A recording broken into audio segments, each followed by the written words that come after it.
సదాశివపేట మండల ప్రెసిడెంట్ ఈయన లాస్ట్ వీళ్ళందరూ ఆయనకి ఆమె లాస్ట్ మాణిక్య మోడీ ప్రభు చలో చలో చలో ఓకే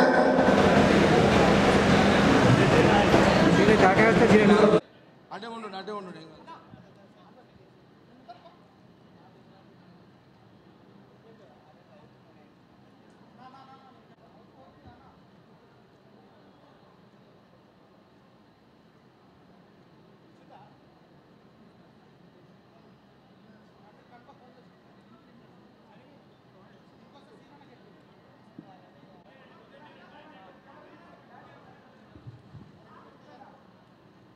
ప్రెసిడెంట్ గారు నిర్మల గారు ఐఏసీ చైర్మన్ గారు మాట్లాడతారు ఇప్పుడు.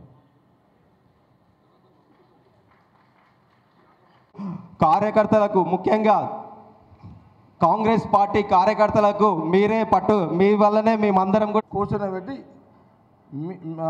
ఎందుకంటే నువ్వు అభ్యర్థి కాబట్టి నువ్వు తిరుగుతుంటావు నీ పని ఒక వ్యక్తి సరిపోతుంది. నేను ఎవరెవరు ఏం చేస్తున్నారో నేను చెక్ చేస్తుంటా. నేను ఇన్ఛార్జ్ మినిస్టర్ గారు నాకు పర్మిషన్ ఇస్తే నేను అక్కడక్కడ రాష్ట్రం అంతా తిరిగి వస్తాను మధ్యలో. మీరు పర్మిషన్ ఓకే కదా? Right okay. చేతులు లేవా రెండు చేతులు లేవా ఇప్పుడు చెప్పండి. చేతి గుర్తుకే కాంగ్రెస్ పార్టీ, సోనియా గాంధీ నాయకత్వం, రేవంత్ అన్న గారి నాయకత్వం, జగ్గారెడ్డి అన్న నాయకత్వం, నిర్మలక్క నాయకత్వం, నీలకుమార్ అన్న నాయకత్వం, మనందరి నాయకత్వం. జై కాంగ్రెస్. జై. Thank you very much.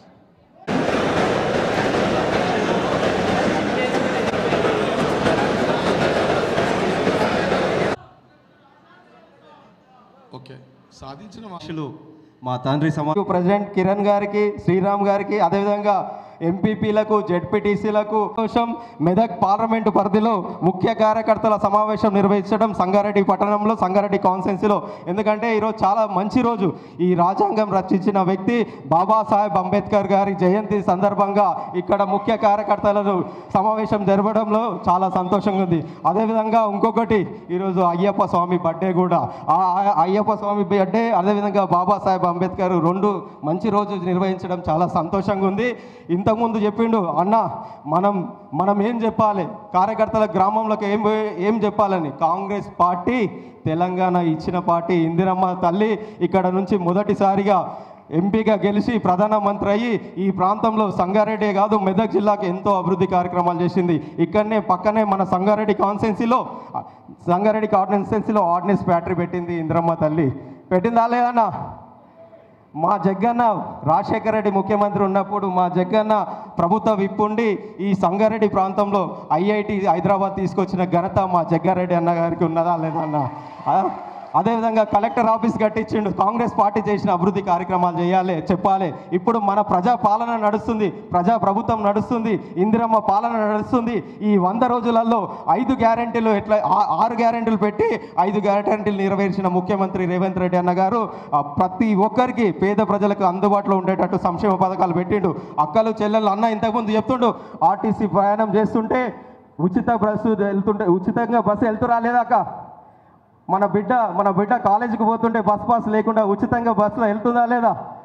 అదేవిధంగా 200 కరెంటు యూనిట్లది కూడా ఉచితంగా 0 బిల్ ఇస్తున్నాం కదా. ఆరోగ్యశ్రీ 10 లక్షలకు పెంచినా లేదా? రానున్నది ఇప్పుడు ఎలక్షన్ కోడ్ అయినాక కూడా అన్నట్టు రైతులకు 2 లక్షల రుణమాఫీ జరుగుతుంది. అదేవిధంగా ఇందిరమ్మ ఇండ్లు, ఎందుకంటే గతంలో కూడా మన ప్రాంతంలో ప్రధానమంత్రి ఉన్నప్పుడు ఇందిరమ్మ తల్లి మన ఎస్టీ సోదరులకు, ఎస్సీ సోదరులకు, బీసీ సోదరులకు అందరికీ కూడా అసైన్మెంట్ ల్యాండ్లు ఇచ్చిందా లేదా? ఇందిరమ్మ తల్లి గుర్తు చేసుకోండి ఒకసారి. ఇచ్చిందా లేదా అన్న? ఇచ్చిందా లేదా? ఇందిరమ్మ ఇండ్లు ఇచ్చిందా లేదా? మరి ఆ తల్లికి మనం ఇవ్వాలి కదా. సోనియా గాంధీ మనకు తెలంగాణ ఇచ్చింది, రాహుల్ గాంధీని ఒక్కసారి మనం ప్రధానమంత్రి చేయాలా లేదా? మన బాధ్యత ఉందా లేదా? మనమందరం కూడా కాంగ్రెస్ పార్టీకి దీవించి నన్ను పార్లమెంటుకు పంపిస్తే నేను రాహుల్ గాంధీ అన్నతోటి ఉండి ఈ ప్రాంతాన్ని మీ నాన్నమ్మ అక్కడి నుంచి ప్రధానమంత్రి అయింది, ఆ ప్రాంతం నుంచి నన్ను ఎంపీగా మెదక్ జిల్లా ప్రజలందరూ పంపించారు. మీ ఆశీస్సులతోటి అక్కడ నుంచి కేంద్రం నుంచి వచ్చే నిధులు, రాష్ట్ర ప్రభుత్వ నిధులు అన్నీ కలిసి తీసుకొచ్చాయి. సంగారెడ్డి కాన్స్టెన్సీని అదేవిధంగా మెదక్ పార్లమెంట్లో ఉన్న అన్ని కాన్స్టెన్సీలను అభివృద్ధి చేసుకుంటూ మీ అందరి సహకారంతో అభివృద్ధి చేద్దామని తెలియజేస్తున్నా. ముఖ్యంగా అన్న చెప్పినట్టు ఈరోజు మీరందరూ నా గురించి కష్టపడండి. రేపు జగ్గన్న మేమందరం కూడా స్థానిక సంస్థల ఎన్నికలలో మీ అందరి గురించి మేమందరం కష్టపడి మిమ్మల్ని అందరం గెలిపించుకుంటామని తెలియజేస్తున్నా. ఈ అవకాశం కల్పించిన మా జగ్గన్నకు అదేవిధంగా కార్యకర్తలందరికీ కూడా పేరు పేరున కృతజ్ఞతలు తెలియజేస్తున్నా. కాంగ్రెస్ పార్టీ సోనియా గాంధీ చెప్తారా? అయితే వీళ్ళకి ఏం చెప్పినంటే వినబడుతుంది అందరికీ. వీళ్ళకి ఏం చెప్పినంటే అరే 4 ఏళ్ళకి గెలవాలని, ఇక 4 ఏళ్ళ సంగతి తర్వాత సరే, ఆ గెలుపు ఓటం సంగతి వదిలేసాయి. గెలవాలనుకున్న వానికి నేనే చెప్పులు వేసుకొని తిరుగుతున్నా. మొగోడు గెలవాలని నా పిల్లని చెప్పులు వేస్తలేదు. నీకెందుకు రా అని అన్న వీనికి. ఇప్పుడు నీ కాళ్ళెందుకు ఖరాబ్ చేసుకుంటావురా? అర్థమైందారా? గెలవాలనుకున్నా నేను చెప్పులు వేసుకొని తిరుగుతున్నా. మొగోడు గెలవాలని నా పిల్లము చెప్పులు వేసు బంద్ చేయగలవు ఆయనతో, టెంప్ట్ ఆయనతో అని చెప్పి. అర్థమైందా? వద్దు, చెప్పులు వేసుకో. ఏమైనా అయిందనుకో, మరి కరిచే కుచ్చుకపాయని కళారం చూడరా, నేను వస్తా నీ దగ్గరికి. రానరా, వస్తా, దవాఖాన ఖర్చులు ఇస్తా, పోతా. కాలే అయితే ఎవడు తెచ్చిస్తాడు? ఎవడేమైనా తెచ్చిస్తాడా? ఈ పాగల పనులు చేయకండి. అభిమానం ఉంటే, ప్రేమ ఉంటే మీరు బతుకుండి నన్ను బతికిపోయింది. మీరు చచ్చిపోయి నేను బతికేం చేస్తారా?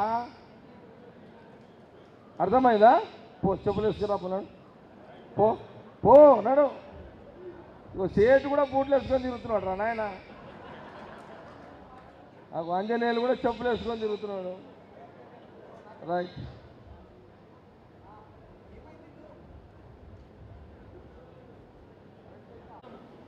సరే, ముందు కూర్చుంటాడా భాస్కర్ రెడ్డి? నరసింహారెడ్డి నువ్వు ముందే కూర్చోండి. ఇప్పుడు టిఫిన్ చేసినాక లంచ్ చేస్తామా? అన్నం తింటాం కదా, డిన్నర్ ఎట్లా చేస్తామో ఇది కూడా అంతే. నిన్నంతా బస్సులో తిరిగినాం కదా, వాళ్ళకి యాద ఉంటుందని మనం అనుకోవద్దు. మనం యాద్ చేస్తూనే ఉండాలి ఆడోళ్లకు. అమ్మా, నువ్వు రోజు బస్సులలో ఉచితంగా తిరుగుతున్నావు కదా, కాంగ్రెస్ పార్టీని మర్చిపోవద్దు అని మనం చెప్తూనే ఉండాలి. ఎందుకంటే ఇప్పుడు మన నియోజకవర్గంలో ఆడవాళ్ళు ఎంతమంది ఉంటారు? అంజాదా 2 లక్షల మంది, 3 లక్షలు, ఎంతమంది? 2.5 లక్షలు. ఆడవాళ్ళు ఎంతమంది ఉంటారు? మన ఆడవాళ్ళని 1,00,000 మంది ఏమని చెప్పండి ఓట్లు.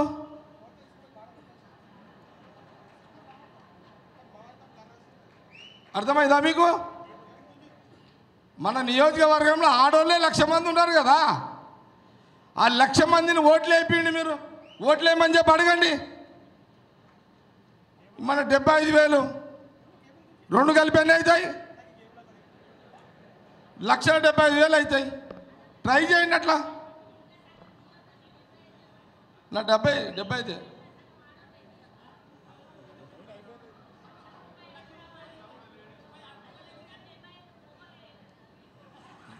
మొగోళ్ళు వేసారు, మొత్తం వేయలేరు.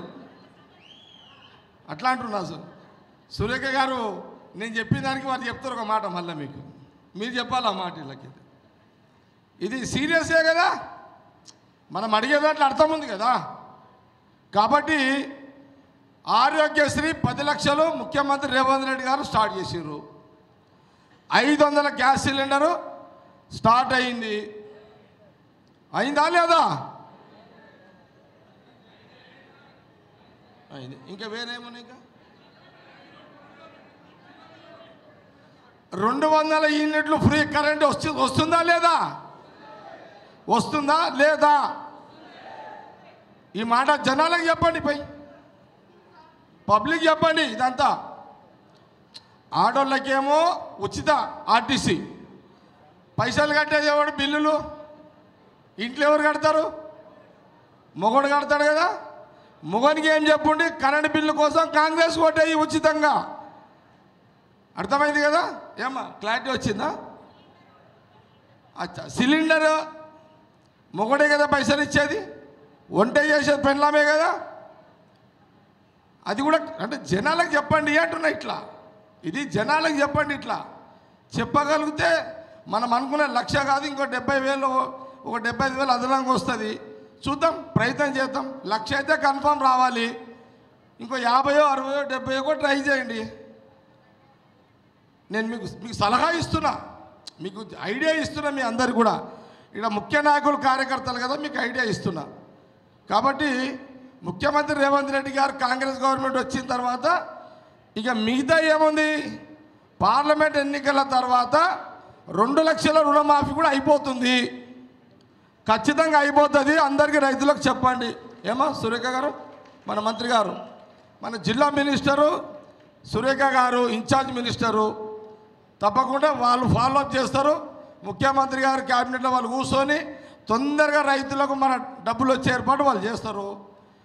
కాబట్టి ఇవన్నీ విషయాలను కూడా మనం అందరూ కూడా చెప్పి చేయాలని తెలియజేస్తూ, ఇప్పుడు అభ్యర్థి నీళ్ళ మధుని తను పరిచయం చేసుకుంటూ ఉన్నాను. అక్క కొంచెం చైర్మన్ వచ్చింది కాబట్టి మీకు కొంచెం ధైర్యం వచ్చింది. కానీ పార్లమెంట్ అభ్యర్థిగా మధు గారు కూడా గెలిస్తే ఆయన వేదిక మీద కూర్చుంటే మనమందరం కూడా వెళ్ళి ఆ పథకాలను ఆయన ద్వారా ప్రజల్లోకి తీసుకుపోయేటువంటి అవకాశం ఉంటుందని తెలియజేస్తా ఉన్నాను. ఈరోజు ఇవే 6 గ్యారంటీలు దేశమంతా కూడా ఇస్తామని చెప్పి రాహుల్ గాంధీ గారు మన తెలంగాణలోనే మేనిఫెస్టో విడుదల చేసిన విషయాన్ని కూడా మీరందరూ కూడా గమనించాలని తెలియజేస్తా ఉన్నాను. ఈ మెదక్ పార్లమెంటుకు ఒక ప్రత్యేకత ఉంది. ఇందిరమ్మ పోటీ చేసి గెలిచినటువంటి పార్లమెంట్ ఇది. ఇక్కడ ఎన్నో అభివృద్ధి కార్యక్రమాలు ఆమె చేసింది కాబట్టి ఈరోజు వేలాది మంది వాళ్ళు ఆ ఫ్యాక్టరీల మీద బతుకుతూ వాళ్ళ కుటుంబాలను పోషించుకుంటా ఉన్నారు. రేపు మెదక్ గెలిస్తే అక్కడ రాహుల్ గాంధీ గారికి, సోనియా గాంధీ గారికి ఒక సంతోషం ఉంటుంది. ఎందుకంటే మా నాన్నమ్మ గెలిచిన సీటు గెలిచారు అని ఒక నమ్మకం ఉంటుంది. సోనియా గాంధీ గారికి మా అత్తమ్మ గెలిచిన సీటు ఈరోజు గెలిచిండ్రు అనేటువంటి ఒక సంతోషం ఉంటుంది. కాబట్టి దీన్ని మనం గిఫ్ట్గా ఇవ్వాల్సిన అవసరం ఎంతైనా ఉంది అని మిమ్మల్ని ఈ సందర్భంగా విజ్ఞప్తి చేస్తూ ఉన్నాను. జగ్గారెడ్డి అన్న వాళ్ళ జంటను చూస్తే కొండా దంపతుల జంట గుర్తొస్తూ ఉన్నది. ఎందుకంటే వాళ్ళు డైరెక్షన్ ఇస్తారు, మేము యాక్టింగ్ అంటే మేము పని చేస్తాం.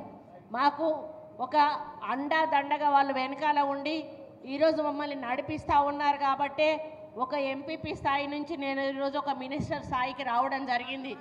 అక్క కూడా ఈరోజు ఒక స్టేట్ చైర్మన్ అయింది అంటే దానికి కారణం వెనుక జగ్గారెడ్డి అన్న గారు. వీళ్ళ కథ చెప్తానండి. రాజశేఖర రెడ్డి గారు ముఖ్యమంత్రి కాలే ఇంకా. అప్పుడు అన్నీ మడ్డలరా నాయన. అప్పుడు అంత టీడీపీలు అరాచకము. టీడీపీలు అప్పుడు మడ్డర్లు, అది ఇది అసుంటినాడు. తట్టుకున్నాడు ఎవరు? కొండ ముళ్ళన్న. నీకు కనబడతలేదా? మన సురేఖ, మన కొండ సురేఖ మీకు కనబడతలేదు. కానీ ఎవడన్నా ఫైటింగ్ వస్తే అసలు అవతారం చూపెడుతుంది. నేను ఎట్లున్నా సేమ్ కొండ ముళ్ళన్న అంతే. మన మంత్రి గారు సురేఖ గారు కూడా అంతే. ఇప్పుడు ఏమున్నాయమ్మా? ఇప్పుడు ఏం లేవు. ఇవేమి పని చేస్తాయి? అసలు ఆ రోజులలో ఇవేం పని చేస్తాయి? ఇవేం పని చేయవు. ఖాళీ టాటాలే ఇప్పుడు అన్నీ. అప్పుడు టాటాలు లేవు, టూటూలు లేవు. ఎప్పుడేమవుతుందో తెలియదు, ఎవడు ఓడుస్తాడో తెలియదు. ఇసంటి రాజకీయాల నుంచి వచ్చింది సురేఖ గారు. అర్థమైందా? రైట్. అంటే మురళి గారు ఎంత కష్టపడ్డారో నాకు తెలుసు. ఎన్ని అక్రమ కేసులు పెట్టి జైళ్ళల్లో ఏ రాత్రి తీసుకుపోయే వాళ్ళు, మళ్ళీ జ్యుడిషియల్ కస్టడీకి తీసుకుపోయే వాళ్ళు, పోలీస్ స్టేషన్ల నుంచి మధ్యరాత్రి మళ్ళీ బయటికి తీసుకుపోయేవాళ్ళు. ఎప్పుడు ఎక్కడికి తీసుకుపోతారో తెలిసేది కాదు. నేను ఆయనను బయటికి తీసుకుపోయినగానే పాపని ఇంట్లో వదిలిపెట్టేసి ఒక్కదాన్ని తాళం వేసుకొని నేను వెళ్ళిపోయేదాన్ని. ఒక డ్రైవర్ ఉండేవాడు, ఇంటి వైపు ఒక మనిషి కూడా వచ్చేవాడు కాదు. ఎవరన్నా వస్తే వాళ్ళ మీద కేసులు పెట్టించేవారు. అట్లా 9.5 సంవత్సరాలు మేము ఎంత నిర్బంధానికి గురైనామో ఆ నిర్బంధంలోంచే నాకు ఈ మొండితనం కానీ ధైర్యం కానీ ఈరోజు వచ్చింది అని చెప్పడానికి నేను ఎక్కడా కూడా వెనకాడను. అందుకే నేను ఈరోజు ఎవరికి కూడా భయపడను. భయపడితే రాజకీయం మనం చెయ్యలేము అనేది నాకు ఆ రోజు అర్థమైంది. కాబట్టి ఇప్పుడు జగ్గారెడ్డి అన్న స్టైల్ ఏదిన్నా కూడా ఏంది ఏం సంగతి చూసుకుందాం, అక్క కొంచెం ధైర్యం తెచ్చుకోవాలి. ఎందుకనంటే మనం భయపడితే రాజకీయం చెయ్యలేము. కానీ ఇప్పటి నాయకులు కార్యకర్తలు కొంచెం భయపడతారు, కేసు అనగానే వెనకపోతారు. అప్పటోళ్ళు వెనకపోయేటోళ్ళు కాదు, ఏదైతే అదైంది ముందుకు పోదామని పోయేవాళ్ళు. ఏమైతుంది కేసులు వస్తే పెడితే రాజకీయ నాయకులు ఇంకా పెద్దోళ్ళు అవుతారు. చిన్నగా గారు మన మీద కేసులు పెట్టింది అనుకో, మనం రాజకీయ నాయకులు ఇంకా ఎదుగుతాం. మమ్మల్ని ఆ రోజే దయాకర్ వదిలిపెడితే మేము ఎంపీపీ కూడా కాకపోదు. మా ఎంబడి పడ్డాడు కాబట్టే కొండా సురేఖ, కొండా మురళి అని పేపర్లల్లో జనాలల్లో మా పేరు వినపడతా ఉన్నది కాబట్టే మేము జనాలలోకి వచ్చినాం, ఎమ్మెల్యేలం అయినాం, ఈరోజు మినిస్టర్ అయినాం, సార్ ఎమ్మెల్సీ 2 సార్లు అయినారు. కాబట్టి మన ప్రతిపక్షాలు మన పేరు ఎంత తీస్తే మనం అంత లీడర్లం అవుతాం. కాబట్టి జగ్గారెడ్డి అన్నను మొన్న ఎలక్షన్లలో మీరు ఓడగొట్టలేదబ్బా, మీరు బాగా పనిచేసిండ్రు. కోడికత్తి కేసు ఉన్నది కదా, జగన్మోహన్ రెడ్డి కోడికత్తి కేసు, బహుశా అదే మిమ్మల్ని ఓడగట్టుంటుంది. ఇక్కడ కొత్త ప్రభాకర్ రావుకి కదా అది జరిగింది, చింత ప్రభాకర్ ఓకే సారీ ఆయన అనుకుంటా ఉన్నా. ఏది ఏమైనా కూడా జగ్గారన్న చాలా మంచి వర్క్ మైండెడ్, నాయకులు కార్యకర్తలను బాగా విశ్వాసంలోకి తీసుకుంటాడు. మరి తను అందుబాటులో నేను ఉండను, మీరు ఏదున్నా ఇంద్రకు చెప్పండి అని నాకు డైరెక్ట్గా చెప్పినారు. ఆ రోజు నుంచి నేను ఏదైనా కూడా అక్కకు కమ్యూనికేట్ చేస్తే వెంటనే అన్న రియాక్ట్ అవుతాడు. మరి ఈ ఎలక్షన్లలో కూడా అన్న ఆర్గనైజేషన్ అన్న చేసినా కూడా మరి అక్క ద్వారా మనం ప్రతి ఒక్క విషయాన్ని కూడా మరి ముందుకు తీసుకెళ్ళి ఈ నియోజకవర్గంలో భారీ మెజారిటీ అన్న కోరినట్టుగా తీసుకురావాల్సిన బాధ్యత మనందరి మీద కూడా ఉంది. చెప్తా. అయితే ఇప్పుడు అన్న చెప్పిండు నాకు 75,000 వచ్చినాయని. 75,000 మొత్తం మొగోళ్ళు ఓట్లు రాలే, అన్న 30-35 ఆడోళ్ళ ఓట్లు వచ్చి ఉంటాయి. అవి మైనస్ చేసి 1,00,000 మంది మహిళలు ఉన్నారు. కాబట్టి ఈ మహిళల ఓట్లు మొత్తానికి మొత్తం మనం పడితే అందులో 35 తీసేస్తే 1,30,000 ఓట్లన్నా కూడా మనకు తీసుకురావాల్సిన బాధ్యత మీ అందరి మీద కూడా ఉందని ఈ సందర్భంగా విజ్ఞప్తి చేస్తూ ఉన్నాను. ఈరోజు మన పథకాల గురించి పెద్దలందరూ చెప్పినారు. ఎలక్షన్లు అయిన 100 రోజుల లోపల మనం పథకాలను అమలు చేస్తామన్నాం. 6 గ్యారంటీలను ఇప్పటికే 5 గ్యారంటీలను అమలు చేశాం. ఈరోజు ఉచిత విద్యుత్ అయితేనేమి, సిలిండర్ 500కి అయితేనేమి, మహిళలకు బస్సు ప్రయాణం ఫ్రీ అయితేనేమి, ఈరోజు మరి ఆరోగ్యశ్రీ కార్యక్రమం అయితేనేమి, సిలిండర్ 500కి, ఇటువంటివన్నీ కూడా ఇప్పటికే అమలు చేశాం. ఇంకొక పక్క రైతు బంధు అని వేయలేదని మనల్ని ప్రచారం చేస్తూ ఉన్నాడు. కానీ కేసీఆర్ వేసినప్పుడు అప్పుడింత ఇప్పుడింత ఏదో భిక్షం వేసినట్టుగా రైతులకు వేసేవాడు. కానీ ఈసారి మన ప్రభుత్వం అట్లా చేయలేదు. 92% రైతులకు ఒకటేసారి ఈరోజు రైతు బంధు వేసిన ఘనత మన కాంగ్రెస్ ప్రభుత్వానిది, మన ముఖ్యమంత్రి రేవంత్ రెడ్డి గారిది అని కూడా ఈ సందర్భంగా విన్నవించుకుంటా ఉన్నాను. నిన్న కేటీఆర్ ఏదో మన ఛానల్లో మాట్లాడుతూ అన్నాడు, ఎవడు ఏమన్నాడయ్యా 2,500 ఇస్తామని ఎవరు చెప్పమన్నారు 100 రోజుల లోపల, ఎందుకు ఇవ్వలేదు అని నిలదీస్తూ ఉన్నాడు. అదే కేటీఆర్ని నేను ఈ వేదిక మీద నుంచి ప్రశ్నిస్తున్నా. 100 హామీలు ఇచ్చారు మీరు. 3 ఎకరాల భూమి నుంచి మొదలు పెడితే 3,000 నిరుద్యోగ వృత్తి వరకు కూడా 9.5 సంవత్సరాలు మీరు వాటిని నెరవేర్చలేదు. మీరు ఈరోజు మమ్మల్ని ప్రశ్నించే నైతిక హక్కు మీకు లేదు. కాంగ్రెస్ పార్టీ అంటే ఇచ్చిన గ్యారంటీలను నిలుపుకునేటువంటి పార్టీ కాంగ్రెస్ పార్టీ. ఇంకా అవసరమైతే ఇవ్వని వాటిని కూడా ప్రజల్లోకి తీసుకొచ్చేటువంటి పార్టీ కాంగ్రెస్ పార్టీ. ఈరోజు ఇందిరమ్మ రాజ్యం అంటే పేదల కోసం, నిరుపేదల కోసం ఇండ్లు కట్టియడం అయితేనేమి, వాళ్ళకు సంక్షేమం అభివృద్ధి కార్యక్రమాలు తీసుకుపోయేటువంటి పార్టీ ఏదైనా ఉందంటే కాంగ్రెస్ పార్టీ. ఈరోజు మనం ఇక్కడ ప్రభుత్వాన్ని తెచ్చుకున్నాం, సెంట్రల్లో కూడా ప్రభుత్వాన్ని తెచ్చుకున్నప్పుడే మనకు ఈరోజు ధైర్యం స్థైర్యం ఉంటుంది. ఈ నియోజకవర్గంలో 7 ఉంటే ఈ పార్లమెంట్లో 1 ఎమ్మెల్యే గెలిచారు, 6 గెలవలేదు. మరి మీకంటూ ఎక్కడైనా ప్రోటోకాల్ ఉందా? ఒకటి అడుగుతా, ఖాళీ అయిపోతూ ఉంది. ఫ్రస్ట్రేషన్లో ఏదో మాట్లాడుతూ ఉన్నారు. బీజేపీకి ఎక్కడ పోయినా కూడా ఆదరణ లేదు. ఈరోజు ఒకటే ఒక పార్టీ కాంగ్రెస్ పార్టీనే ఈరోజు తెలంగాణలో మెజారిటీ సీట్లను తీసుకురాబోతుంది. దేశం మొత్తం మీద కూడా ఈరోజు కాంగ్రెస్ పార్టీ గాలి వీస్తూ ఉంది. నేను ఒక్కటే అడుగుతా ఉన్నాను, గత 9 సంవత్సరాలు మనం అధికారంలో లేము. ఒక చెట్టు పచ్చగా ఉంటేనే మీరు ఆ చెట్టు కింద కూర్చునే అవకాశం ఉంటుంది. అలాంటిది కాంగ్రెస్ పార్టీ చల్లగా ఉండి అధికారంలో ఉంటేనే మీకు కూడా భవిష్యత్తు ఉంటుంది. మరి కాంగ్రెస్ పార్టీని గెలిపించుకున్నప్పుడే మనం తలెత్తుకొని మన పనులు మనం చేసుకునే అవకాశం ఉంటుంది. కాబట్టి 9 సంవత్సరాలు మీరు అనుభవించారు. ఇక ముందు అట్లాంటి అనుభవం మనకు రాకూడదు అంటే మన ఎమ్మెల్యే అభ్యర్థిని గెలిపించుకోలేకపోయాం, కానీ ఎంపీ అభ్యర్థిని అన్నట్టుగా తప్పకుండా గెలిపించుకోవాల్సిన అవసరం ఉన్నది. మరి అసలే జగన్న ఉగ్ర స్వరూపుడు, మరి ఆయన ఇక్కడి నుంచి వార్నింగ్ ఇచ్చిండంటే మరి మీరు చేసి తీరాల్సిందే. కాబట్టి ఇక్కడ కూర్చున్న ఒక్కొక్క నాయకుడు ఒక ఓటు కాదు, ఒక శక్తి లాంటి వాళ్ళు 10 ఓట్ల నుంచి ఒక 100 ఓట్ల వరకు కూడా ప్రభావితం చేసే నాయకులు ఇక్కడ ఉన్నారు. కాబట్టి ఈ రోజు నుంచి మీరు ఇదే లక్ష్యంగా పెట్టుకొని మరి ఏవైతే కమిటీలను వేస్తారో ఆ కమిటీల ద్వారా గ్రామాన ప్రతి గడపకు కూడా వెళ్ళి మనం చేస్తున్న 6 గ్యారంటీలను ప్రజల్లోకి తీసుకెళ్తూ మళ్ళీ మన ప్రభుత్వం వస్తే చేపట్టబోయే కార్యక్రమాలను కూడా ప్రజల్లోకి తీసుకెళ్ళి ఒక ముదిరాజు బిడ్డ, ఒక బీసీ బిడ్డ, మరి ఆయనను మనం అందరం కూడా గెలిపించుకుంటే ఈరోజు రాహుల్ గాంధీ గారు బీసీలను పైకి తీసుకురావాలనేటువంటి ఒక లక్ష్యం ఉంది. మనకు బీసీ బిడ్డగా మరి ముదిరాజు బిడ్డగా ఈరోజు నీలం మధు గారిని గెలిపించుకున్నట్టయితే మనకు కూడా ఒక గర్వ కారణంగా ఉంటుంది. కాబట్టి ఈరోజు టీఆర్ఎస్ పార్టీ వాళ్ళకు 10 లక్షలు ఎంపీపీలకు జెడ్పీటీసీలకు ఇచ్చి పార్టీ మారకుండా ఆపుతా ఉన్నారు. అయినా కూడా ఎలక్షన్ల టైం వరకు ఇక్కడ టీఆర్ఎస్ పార్టీ ఖాళీ అవడం గ్యారంటీ అని తెలియజేస్తా ఉన్నాను. ఈరోజు గజ్వేలు, మెదక్, సిద్దిపేట, గజ్వేలు ఈ 2 నియోజకవర్గాల్లో కూడా మనమే మెజారిటీ తెచ్చుకోబోతున్నామని సందర్భంగా తెలియజేస్తా ఉన్నాను. ఎందుకంటే ఆ 2 కాన్స్టిట్యున్సీలను దెబ్బ కొట్టాల్సిన బాధ్యత మనందరి మీద ఉంది. మొత్తం మీద మరి మెజారిటీ ఎక్కువ తీసుకొచ్చి మధు గారిని కూడా గెలిపించాల్సిన బాధ్యత ఉంది. మీ సంగారెడ్డి నుంచి అన్నట్టుగా అట్లీస్ట్ ఒక 25 నుంచి 30 వేల మెజారిటీ ఓట్లనైనా కూడా తీసుకొచ్చి మధు గారిని గెలిపించాలని మిమ్మల్ని అందరినీ కోరుకుంటూ మరి ఈ రోజు నుంచి కష్టపడండి. ఒక 30 రోజులు నిద్రపోకండి. ఆ తర్వాత 5 సంవత్సరాలు మీరు సంతోషంగా మళ్ళీ వెంటనే మర్చిపోయా సర్పంచ్ ఎంపీటీసీ ఎన్నికలు వస్తాయి. వచ్చినప్పుడు ఇక్కడ మీరు పనిచేసే విధానాన్ని బట్టి, మీరు చేసిన కృషిని బట్టి రేపు మీరు ఎంపీటీసీలుగా, సర్పంచులుగా, ఎంపీపీలుగా, జెడ్పీటీసీలుగా నిర్ణయించబడతారు అనే విషయాన్ని దృష్టిలో పెట్టుకొని మీరు హార్డ్ వర్క్ చేయాలని ఈ సందర్భంగా విజ్ఞప్తి చేస్తూ మరి మీరందరూ కూడా కష్టపడి మధు గారి గెలుపు కోసం కృషి చేయాలని ఇన్ఛార్జ్ మినిస్టర్గా నేను కూడా తలెత్తుకొని మధును మరి అన్నలాంటి వాళ్ళందరం కూడా కలిసి గెలిపించి మేము ఈ క్యాండిడేట్ను గెలిపించాము అని చెప్పి ఏఐసిసి దగ్గర చూపించుకునే అదృష్టాన్ని మాకు అందరికీ కూడా కల్పించాలని మీ అందరికీ కూడా విజ్ఞప్తి చేస్తూ పేరున ధన్యవాదాలు అర్పించుకుంటూ సెలవు తీసుకుంటా ఉన్నాను. జై కాంగ్రెస్.